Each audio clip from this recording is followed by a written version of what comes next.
صلی اللہ علیہ وآلہ وسلم کی بات ماننے کی وجہ سے دنیا آج ان کو عزت دے رہی ہے، حالانکہ وہ جا چکے، ان کی نسلیں جا چکی. اور یہی نصیحت اپنی امت کے لیے بھی کی ہے کہ کچھ بھی ہو جائے اللہ کی رسی کو چھوڑنا نہیں ہے. اب جو بات مانے گا وہ چمک جائے گا، جو نہیں مانے گا اسے دنیا اپریشیٹ کرے گی، وہ دنیا کی لالچوں میں آ جائے گا.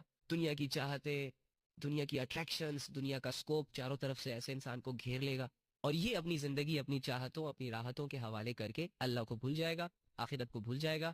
کرتے کرتے حتی زرتم المقابر، وہ وقت آ جائے گا جب ان کو قبرستانوں میں لے جایا جائے گا. ان کی آنکھوں کے سامنے ان کی تمام لذتیں، ان کی تمام محبتیں، ان کی تمام خواہشیں دم توڑ دیں گی. ان کے ہاتھ کچھ نہیں آئے گا، یہ اپنے ساتھ کچھ نہیں لے کے جا سکتے. جانے کے بعد ان کو بھلا دیا جائے گا ان کی چیزوں سے، باقی لوگ مزے کریں گے. آپ اپنے لیے آخرت بنائیں. دنیا میں رہتے ہوئے